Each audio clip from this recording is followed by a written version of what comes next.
¿Cómo están? Bienvenidos. Estamos comenzando otro capítulo en esta temporada especial de revisión de lo más importante de Minería 360 en 2024. ¿Cómo estás, Maca? Bien, pues, ¿y tú? ¿Todo bien? ¿Todo bien? Esperando que disfruten esta temporada estival. Nosotros los acompañamos con contenido que ha circulado por acá: ciberseguridad, inteligencia artificial, proyecciones de la industria y mucho más. Así que arrancamos.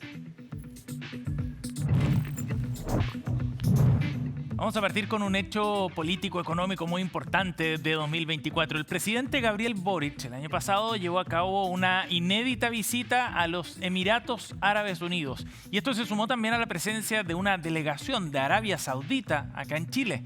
Fueron parte de los primeros pasos que están acercando a nuestro país con el Medio Oriente, lo que es muy importante para el desarrollo de distintas industrias en nuestro país. Cristian Soto nos cuenta por qué. En esta visita hemos trabajado intensamente para afianzar la relación y generar importantes acuerdos comerciales y de inversión. Es parte de lo que dejó la gira del presidente Gabriel Boric a Emiratos Árabes Unidos en julio pasado, una visita que tuvo interés para la industria minera. Hemos firmado en lo sustantivo el Acuerdo Integral de Asociación Económica CEPA, que representa un hito al ser el primer acuerdo comercial de Chile con un país del Medio Oriente. Este acuerdo garantiza un acceso preferencial al mercado de los Emiratos Árabes Unidos para el 97% de nuestros bienes exportables, lo que es una oportunidad sustancial para nuestra canasta de exportación, particularmente en el sector alimentario, en el sector minero, en el sector de las energías. Es el Golfo Pérsico, una de las regiones con mayor riqueza de petróleo en el mundo. Contiene el 50% de las reservas mundiales. Es así como, gracias al crudo, varios países de la zona han crecido económicamente de forma exponencial. Pero ahora se enfrentan al desafío de la transición energética, donde el petróleo es visto como parte del pasado. Una zona estratégica que empresas chilenas ven con buenos ojos. Emiratos Árabes es el hub que existe en la región para poder exportar a toda la zona. Pensemos que Emiratos es un país pequeño, pero a su alrededor están Arabia Saudita, Egipto con 100 millones de habitantes, Pakistán, India. Por lo tanto, Emiratos se plantea como un centro logístico de reexportación hacia la región, con todas las garantías. Por eso que para nuestros alimentos, por ejemplo, es importante. Chile ha participado desde el año 2008 en la Feria de Alimentos Gulf. Pero este acuerdo cimenta las bases para poder tener un flujo mucho más interesante de nuestros productos. Para hacer frente a esto, por su lado, Arabia Saudita fijó una ruta hacia el año 2030. El plan del reino es diversificar su portafolio energético y productivo, y Chile podría jugar un rol fundamental en esta estrategia, lo que se manifestó en una inédita visita de representantes saudíes a suelo nacional. Hemos establecido en Arabia Saudita una compañía de minería saudí llamada Ma'aden, y el fondo de inversión saudí ha establecido lo que se llama Manara Minerals, que es una compañía bien financiada que busca invertir fuera de Arabia Saudita en minerales críticos. Y el litio es uno de ellos, y el cobre es el segundo.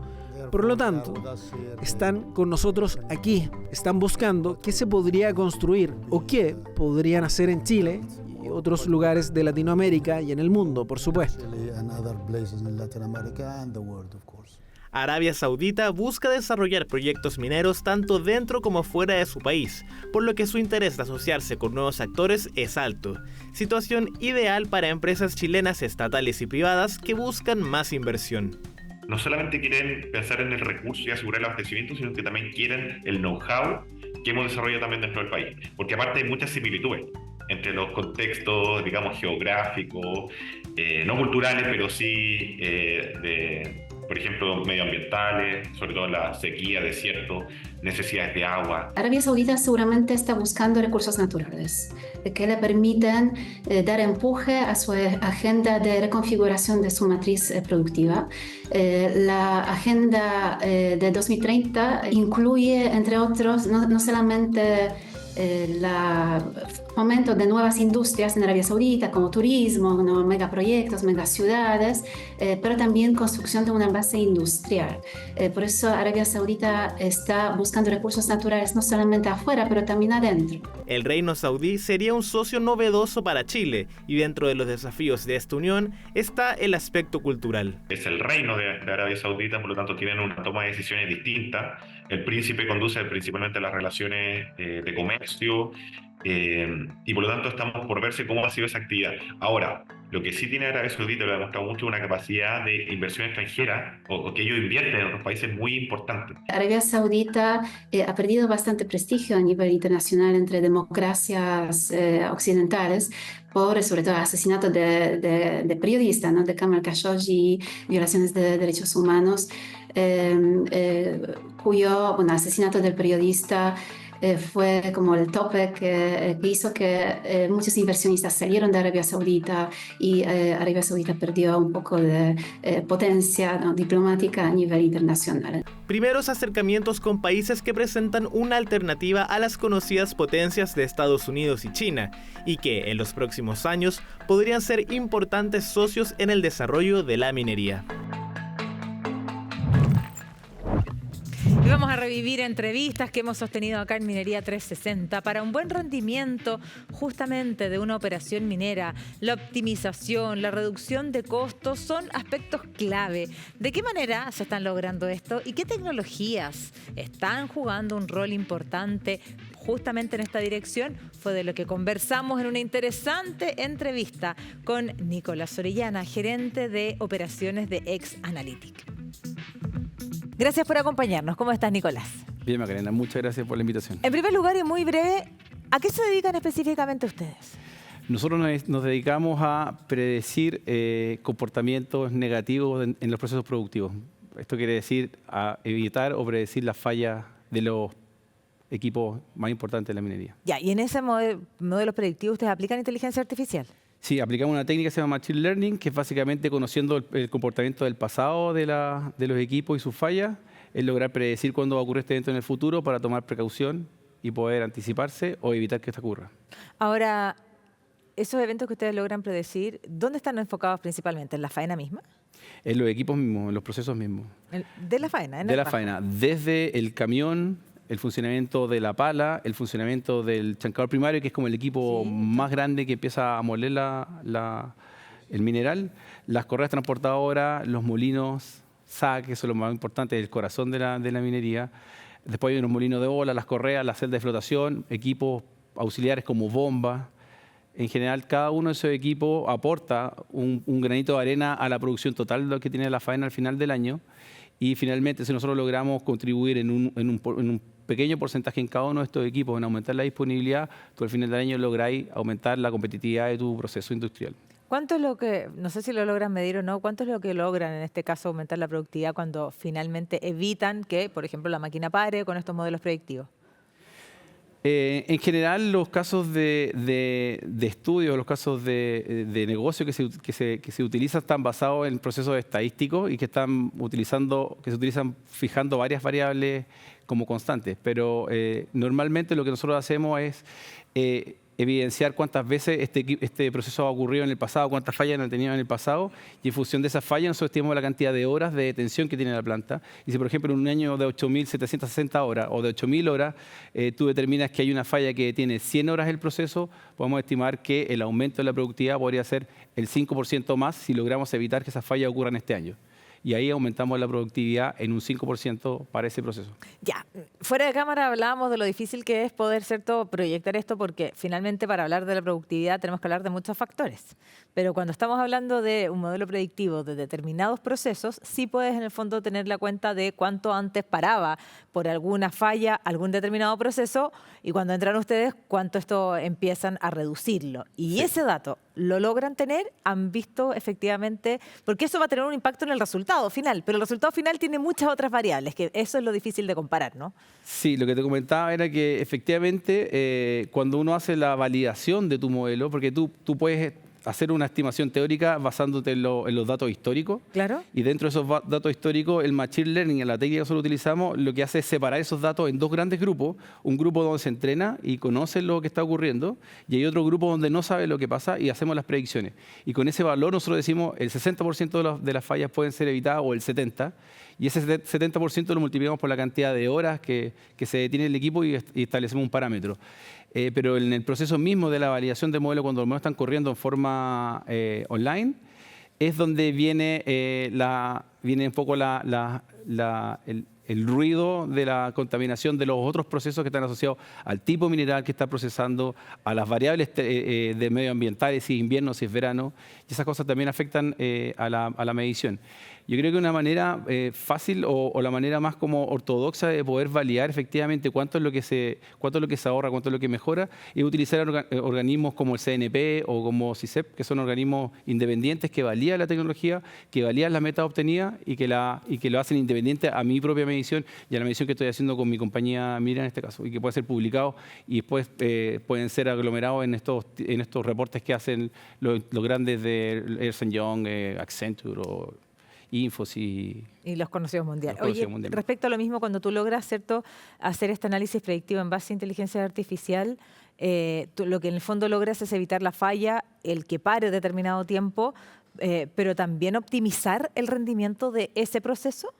Sí, la optimización de los procesos tiene que ver con la variable inversa de lo que nosotros hacemos, porque lo que nosotros hacemos es verificar cuánto tiempo falla, pero cuando tú quieres llevarlo a su máximo o quieres saber cuánto más puedo exprimirle a esta planta o a este proceso en particular, se utiliza otra función objetivo que es básicamente la de producción.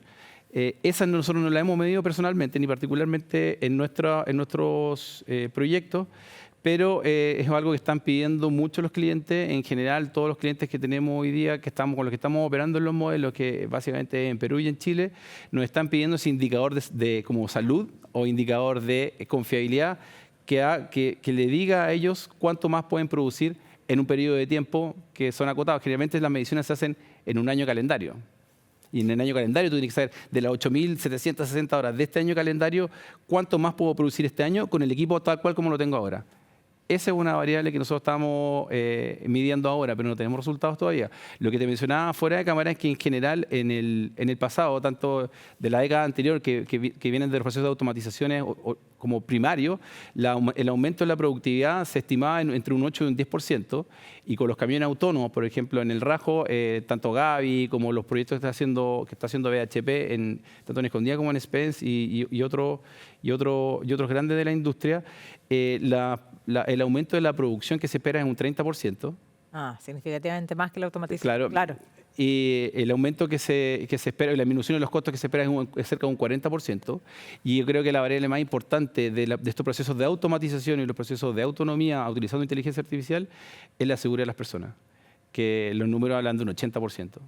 O sea, básicamente las fatalidades que queremos lograr un 0%, o sea, cero fatalidad en la industria minera, es un objetivo que se puede lograr y que se tiene que lograr a través del uso de la tecnología, el uso de la inteligencia artificial y sacando a las personas del riesgo. Y eso se logra. Más importante. Y eso se logra con la inteligencia artificial. Oye, hemos avanzado un tema muy importante porque finalmente la inteligencia artificial viene, voy a decir una palabra un poco grande para esto, pero revolucionar un poco la industria, porque finalmente optimiza muchos procesos y donde hemos hablado de los fríos números, pero no hemos hablado de lo más importante, que tiene que ver con el capital principal que tiene cualquier empresa, que tiene que ver con su gente.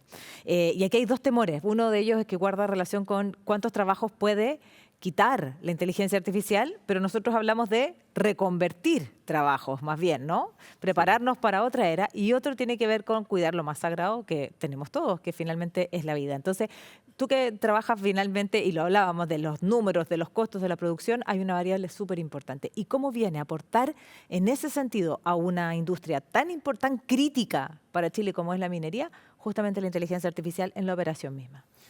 Mira, nosotros hemos revisado algunos desarrollos tecnológicos que se están utilizando para poder monitorear a las personas utilizando cámara, la visión artificial, poder identificar si las personas están cometiendo alguna acción riesgosa en algunos sectores de la planta o están accediendo a lugares de la planta donde ponen en riesgo su vida. Con eso tú disminuyes el impacto que puede ser en la seguridad de esas personas, el hecho mismo de estar en zonas que no corresponden en el momento que no corresponde y utilizando equipamiento que no corresponde. Pero también sabemos que el EPP o que los accesos es la última barrera. Y en términos de diseño o en términos de anticipación, lo que nosotros estamos proponiendo a través del uso de la inteligencia artificial, el uso de la predictibilidad y la gestión de la información de todos los procesos, porque nosotros, la gracia de la inteligencia artificial comparado con los software legacy, que nosotros le llamamos que son los anteriores, los de sistemas de control, que tienen que ver con los sistemas de historizaciones o los sistemas de, por ejemplo, monitoreo de cómo está el resultado de los aceites, incluso los aceites del auto de uno, de la casa, de tu auto propiamente tal. El histórico de esos comportamientos, el histórico de las vibraciones y de un montón de software que están asociados a los planes de mantención y estrategias de mantención, al utilizarlos en conjunto se generan nuevas ramificaciones de beneficio. Y el más importante, y lo hablamos por lo que ocurrió el 8 de marzo en Chile, lamentablemente Ramiro Tomic, lo que le pasó a nuestra compañera operadora de camión, es que si tú no logras manejar todas las variables en tiempo real o cercano al real y monitorearlo y cruzarlo constantemente, tú nunca vas a lograr sacar de riesgo a las personas. Pero si logras hacer eso en todos tus procesos, vas a evitar muerte y vamos a llegar a la cero fatalidad. Y al final la gente va a estar trabajando en entornos más seguros, en entornos que ellos van a poder controlar de mejor manera, pero también requiere capacitación. No, claro, sin duda que es un proceso en sí mismo. Solo para finalizar ya, preguntarte cuánto puede impactar, yo sé que es difícil el dato, pero cuánto puede impactar la autonomía, la inteligencia artificial en los procesos finales de la minería y en los costos finales. Mira, a mí el número que más me gusta de los que hemos hablado anteriormente, uno siempre tiene que ver con la reducción de costos. Como te lo había mencionado fuera de cámara, sistemáticamente en los últimos 10 años la reducción en los costos ha significado producir hoy día 10% más a un menor costo. En términos de aumento de producción, el aumento de producción estaría en el orden del 10-15% aumento de la producción al utilizar inteligencia artificial. Y en términos de riesgo, es el valor que más me gusta, que disminuye hasta en un 80% la exposición al riesgo. Pero hay otro que tiene que ver también con la prevención o con la predicción. Y es que los forecasts o las predicciones que nosotros hacemos tanto a nivel productivo como a nivel estratégico de la extracción de un mineral desde el rajo, mejoran hasta en un 85%. O sea, se vuelven mucho más precisos y al predecir de manera más precisa podemos cumplir de manera más precisa. Dije que era la última, pero era la penúltima. Ahora sí voy con la última, ¿ya? La industria de la minería es una industria también de estructuras muy, muy sólidas, ¿cierto? Sí. Donde hay que muchas veces también empujarlos a poder movilizar y abrirse hacia nuevas oportunidades y posibilidades. Hay muchas startups, hay mucha innovación en torno, ¿cierto?, a reducir procesos, reducir costos, poder privilegiar la vida. La industria de la minería también tiene que ajustarse a los desafíos medioambientales, ¿no? Donde también la innovación se presenta como un nuevo desafío. Por lo tanto, ¿cómo ves tú también la apertura de la industria minera para poder incorporar procesos que pueden ser únicos, distintos y muy en la vanguardia? Mira, la industria minera tiene tres variables importantes en términos de contaminación ambiental. Una, el uso de carbón o fuentes de energía no renovables, contaminantes, para su proceso energético. El otro, la contaminación de suelos y la contaminación de las aguas, o el uso de las aguas. El recurso hídrico es uno de los más importantes. La mayoría de minerías están sacando desaladora. Entonces, yo creo que las tecnologías hoy día que está apuntando a conservar de mejor manera el agua, a recuperar de mejor manera el agua y a disminuir la contaminación tanto de los camiones en el rajo como de los procesos de levantamiento de cloro en los procesos de concentrado, son los que deberían llevar a la minería de contaminar un 10% de la contaminación mundial a disminuirla por lo menos en 2-3 puntos, ya a 7 a 5% de la contaminación mundial, a través del uso de tecnologías que lo lleven a conservar y a contaminar menos. La autonomía contamina 10% o 15% menos versus un camión manejado por una persona, por ejemplo. Claro.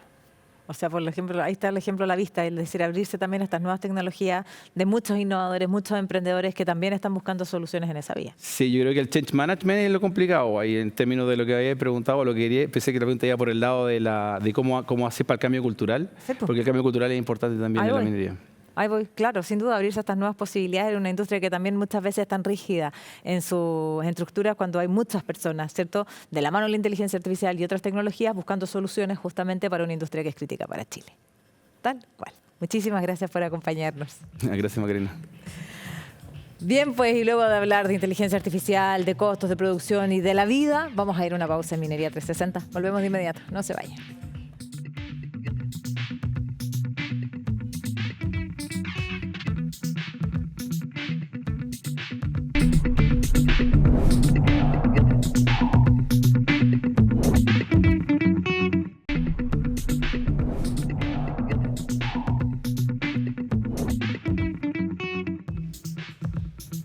Y seguimos revisando noticias vinculadas con la industria. El cobalto es uno de los minerales críticos necesarios para la transición energética.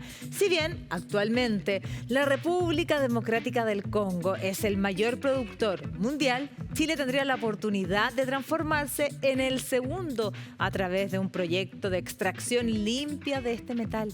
Veamos los detalles en la siguiente cápsula. El cobalto, nosotros fuimos productores hasta el año, hasta la década de los 50 más o menos, éramos productores de cobalto en Chile. Pero se dejó de producir después de la Segunda Guerra Mundial porque nuestro principal comprador era Alemania. Entonces se olvidó, es como que algo pasó y se olvidó, ¿ya? Y producto de la minería del cobre queda el cobalto en los relaves contenidos hoy día en los residuos de la minería del cobre. Serna Geomin, de hecho, tiene un catastro a diciembre del año pasado, donde tenemos 795 relaves de todo tipo en Chile. Y dentro de esos 795 relaves, fíjate que la zona norte, la zona de Atacama y hasta antes de la región de Antofagasta, es una zona muy rica en un tipo de mineral que se llama IOCG, que tiene hierro, óxidos de hierro y oro también, y cobre, por supuesto. Y producto de la explotación de este tipo de mineral aparecen mucha cantidad de cobalto. El cobalto hoy día es crítico para la electromovilidad. O sea, las baterías hoy día están hechas de cobalto porque es un mineral que es capaz de guardar mucha energía en cada átomo y además hace que las baterías sean muy estables, que no se calienten, que no exploten, digamos, básicamente, pudiendo tener una alta densidad de almacenamiento de carga.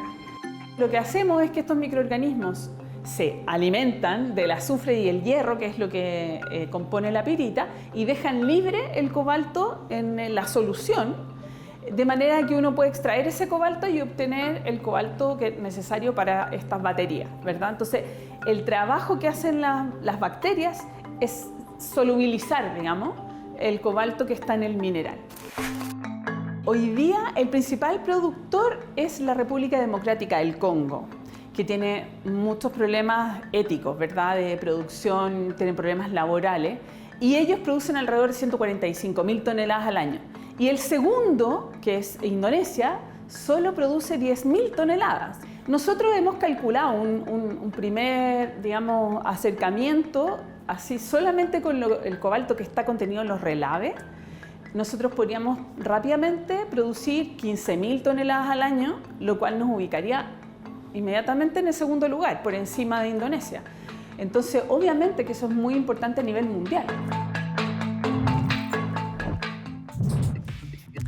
La ciberseguridad se ha vuelto un foco de interés de las grandes industrias y la minería, por cierto, no es una excepción en esa tendencia.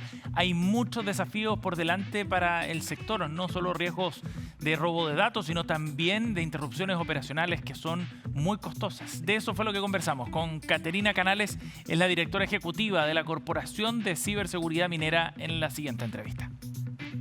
Gracias por estar con nosotros, Caterina. Muchas gracias, Sebastián, por la invitación. Caterina, bien interesante este desafío, como hablábamos y como lo decíamos en la introducción, es un desafío global. No hay sector, digamos, que escape a esto, pero en el de la minería en particular tiene ciertas complejidades específicas. ¿Cómo se aborda este desafío desde el sector minero? Bueno, primero, el sector minero, por naturaleza, es esencial para nuestro país, al igual que muchas otras infraestructuras críticas y servicios esenciales. Y cuando se afectan servicios esenciales, no solamente está generando un ataque que no es irrelevante, sino que afecta y está dirigido realmente a un atacante. Con esto me refiero a que no es como el phishing, por ejemplo, que nos podría llegar a cualquiera. Claro. O sea, a cualquiera nos puede llegar un phishing, a cualquiera nos puede llamar, pero cuando se atacan las infraestructuras críticas, generalmente son ataques mucho más sofisticados.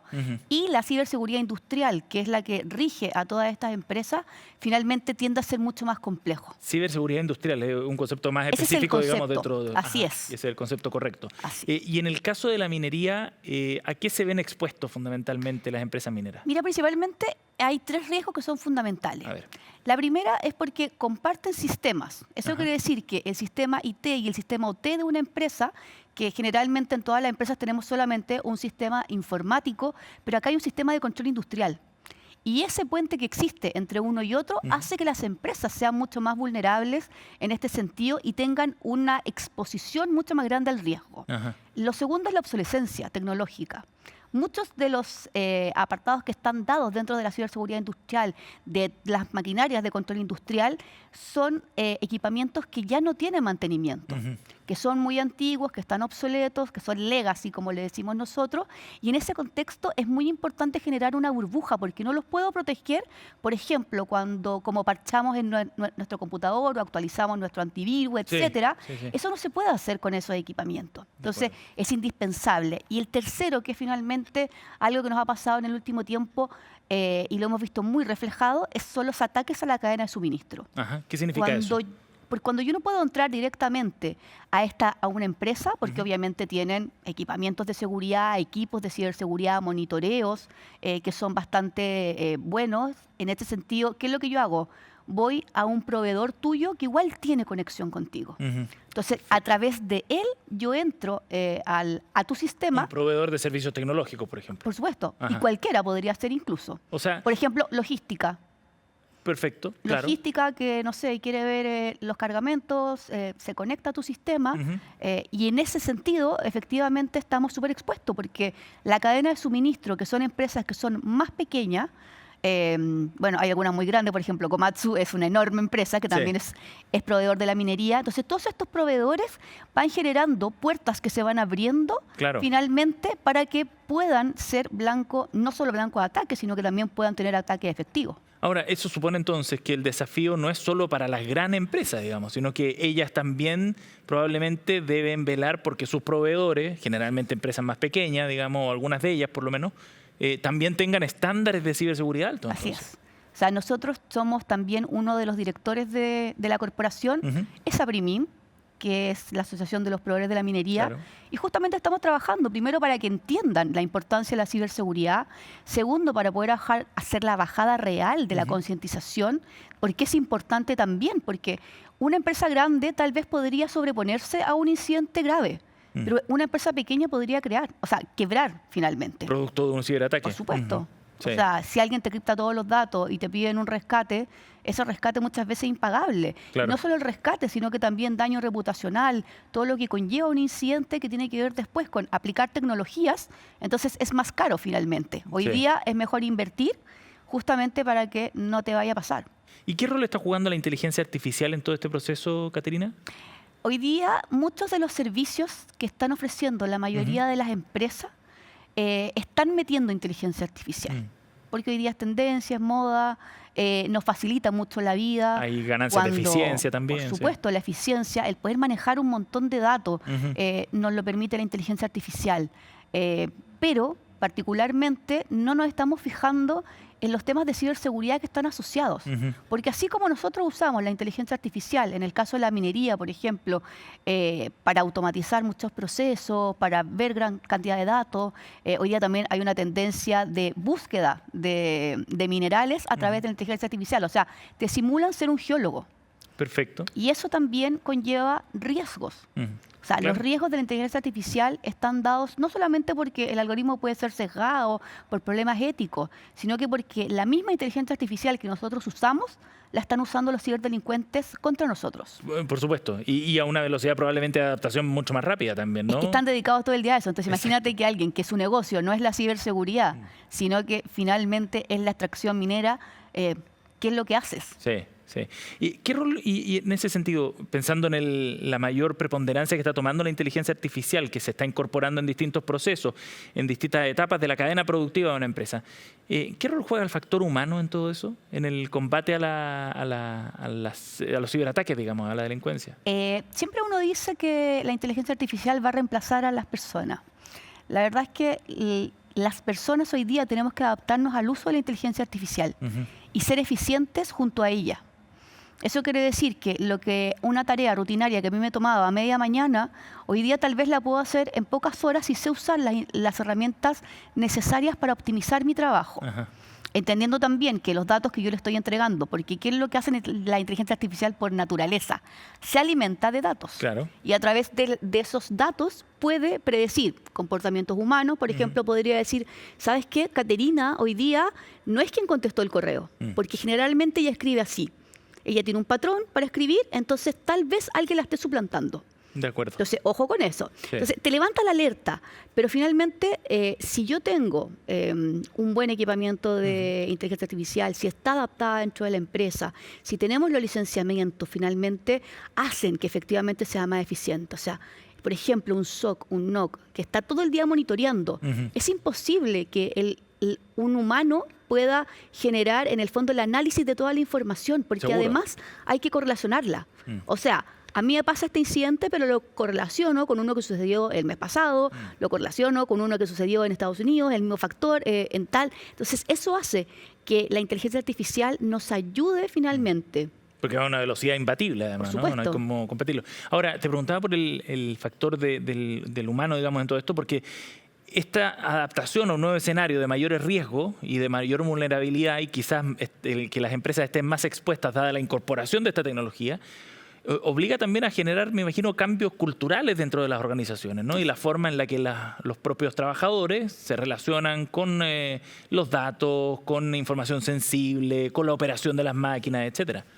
Bueno, hoy día eso es fundamental porque las empresas hoy día tienen que tener una cultura de adaptabilidad, así como teníamos una cultura de transformación digital y empezamos todos a hablar de transformación digital y las empresas empezaban a adoptarse. Hoy día pasa exactamente lo mismo. Hoy día necesitamos finalmente que este cambio cultural pase por las personas, pase por generar políticas, ya no solo de seguridad de la información, sino que del uso de la inteligencia artificial de una organización. Claro. Y eso también conlleva la concientización de las personas, del uso, el abuso, riesgos, etcétera. La legislación también, estamos a puertas de tener también pioneros en Latinoamérica, una ley que regula la inteligencia artificial. Sí. Tenemos una política nacional de inteligencia artificial. Entonces, estamos siendo regulados y por ende tenemos que subirnos un poco a este fenómeno. Ahora, se da un asunto bien interesante en el caso de la minería, que en el caso del sector bancario, por ejemplo, si uno hace los paralelos, hay riesgo de posible robo de dinero, ¿no? Y de transferencia no autorizada. En el caso de una empresa de comunicaciones o de servicios, hay bases de datos almacenadas de sus usuarios y clientes con eventual información sensible, como tarjetas de crédito u otras cosas. En el caso de la industria minera, ¿el riesgo específico por dónde va? ¿El robo de información sensible o eventualmente de algún tipo de uso malicioso de las maquinarias que están dentro de la operación de una faena minera? ¿Por dónde va el riesgo? Yo creo que el riesgo básicamente son dos. El primero tiene que ver con la paralización de la operación, que es fundamental. La continuidad operacional de una actividad como la minera, como lo es también la energía, el agua, etcétera. O sea, ya vimos la semana pasada, cuando estuvimos sin luz varios días, ¿cómo te afecta en la vida? Imagínate que esto afecte directo al PIB de nuestro país. Entonces, la continuidad operacional es el mayor riesgo que podría experimentar una minera a causa de un incidente. Sí, claro. Y el segundo, yo creo que es justamente a través de la alteración de algún proceso, de algún control industrial, tú puedas poner en riesgo la vida de las personas. Claro Creo que que esos son los dos mayores riesgos, más que efectivamente exista un ánimo de lucro por atrás, de pedirte un rescate. O sea, si alguien te afecta, efectivamente va a querer... igual los ataques tienen diferentes motivaciones. Hay Sí. algunas que se hacen incluso solo por tener la chapita de que fuiste capaz de hackearte Como un logro, ¿no? a X, claro. Sí. Y estamos, a propósito de lo que mencionaba sobre la legislación y el hecho de que Chile esté avanzando, por ejemplo, en esta ley para regular el uso de la inteligencia artificial. ¿En Chile están las empresas avanzando también en la discusión respecto a los temas de ciberseguridad en el sector minero, por ejemplo? Sí, hoy día tenemos... Chile es el país de Latinoamérica que está más a la vanguardia de la legislación en todo lo que tiene que ver con ciberseguridad. Partimos con la promulgación del proyecto de ley de delito informático, una ley que databa del año 93, entonces no se ajustaba a ningún tipo penal de los que hoy día estaban sucediendo, ciertamente. Después tuvimos nuestra política nacional de ciberseguridad y hace muy poco ya salió promulgada la ley marco de ciberseguridad. Perfecto. Y la ley marco genera una estructura que dice, tú eres un servicio esencial, vital para nuestro país, entonces tienes que cumplir este estándar. Entonces, están en el proceso de la promulgación, del envío de los reglamentos a la Contraloría, saliendo a la Contraloría, la ley va a empezar a regir en un plazo determinado, por ende, aunque no queramos, las empresas tienen que estar, ya se van a empezar a preguntar, finalmente, ¿cumplimos o no cumplimos? Porque Claro. aquí las sanciones son onerosas y fuertes. Por cierto. Y comparado además que tienes una ley de datos personales, entonces tienes que generar hoy día ya un alerta, un monitoreo, porque sabes que vas a tener que reportar tus incidentes. Sí, claro que sí. Se empiezan a conjugar distintas legislaciones para un sistema más robusto también de protección. Caterina, gracias por haber venido a conversar de este tema crítico, por cierto, para la industria. Muchas gracias. Gracias. Nos vamos a una pausa y ya volvemos. Seguimos con Minería 360 aquí en CNN Chile.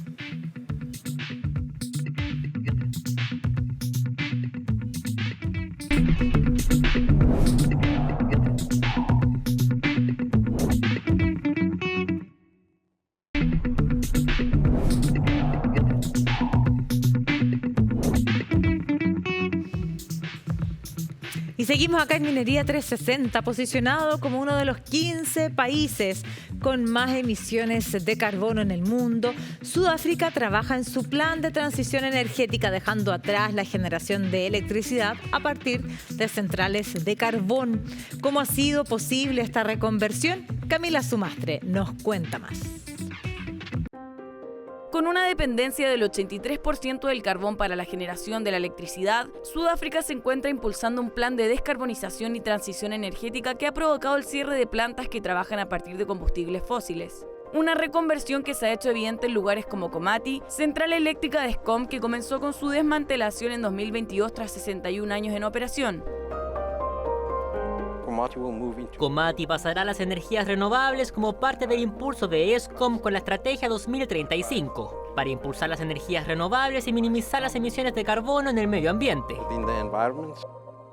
Ranqueado dentro de los 15 países con más emisiones de CO2, la nación ubicada en el sur de África tiene como meta reducir los gases de efecto invernadero para 2050, objetivo que busca ser completado por medio de la reutilización de las instalaciones de la central a través de la incorporación de 370 megavatios de energía solar, eólica y baterías de almacenamiento. Estás en un contenedor de 12 metros que ha sido reutilizado para formar una microred. Para los que no lo sepan, una microred es básicamente una versión más pequeña de la red. Tiene su generación, donde ahora se puede generar energía a partir de renovables y luego se almacena localmente utilizando la tecnología de baterías de iones de litio. Iniciativa que, si bien contempla medidas de apoyo para los trabajadores afectados por el cierre, tales como transferencias a otras operaciones o proyectos, esta ha sido criticada por los ex colaboradores y habitantes de la provincia de Mpumalanga.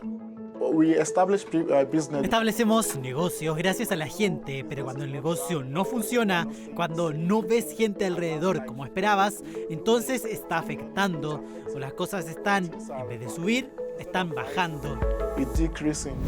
En contraposición al descontento de algunos ciudadanos, desde el gobierno sudafricano celebran el avance del Plan de Acción Energética, programa que viene a reforzar el sistema para evitar apagones y reducir las emisiones de carbono.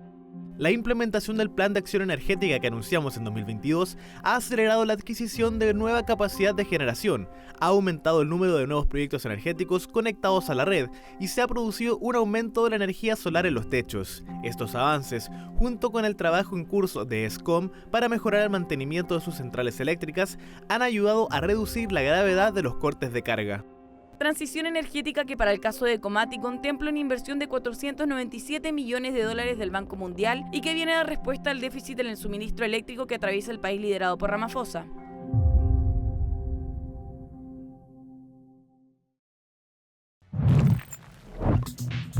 Según el sitio web Statista, el 2023 el sector minero en Chile generó cerca del 11,9% del Producto Interno Bruto de nuestro país. Dentro de ello, el cobre, por supuesto, es el principal mineral exportado. Precisamente por su valor, quisimos explicarles cómo se transa el metal rojo en las bolsas a nivel internacional. Para eso, el coordinador de mercados mineros de Cochilco, Víctor Garay, nos cuenta más a continuación. Lo primero que hay que entender es que la bolsa de metales tiene un símil en la bolsa de valores. En la bolsa de metales se transan metales, cobre, oro, plata, níquel, etc. Y en la bolsa de valores se transan instrumentos financieros que son propiedades de empresas como las acciones, bonos de compañías, etc.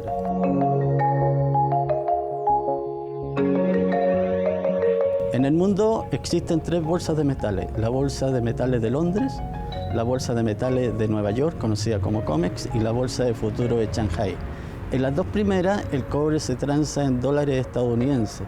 Y esto es importante porque al transarse en dólares norteamericanos, que fluctúa diariamente, introducen una volatilidad en el precio del cobre.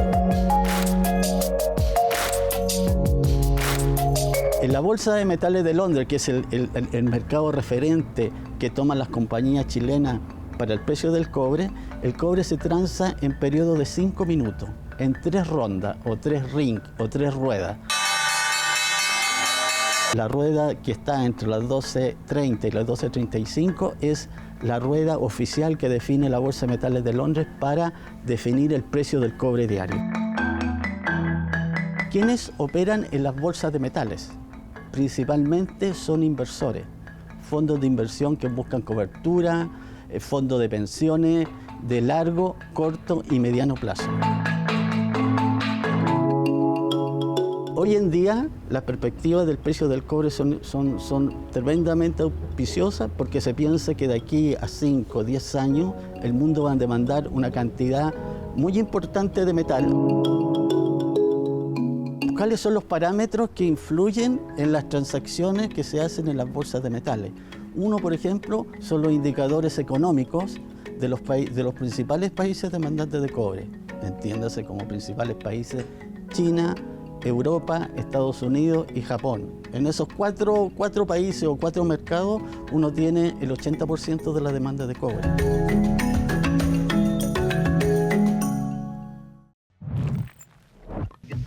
Y la plata, muy anhelada por muchos, es uno de los minerales más usados para las joyas. Pero, ¿sabías que tiene propiedades que la hacen ideal para muchos otros usos? Los vamos a revisar en la siguiente cápsula.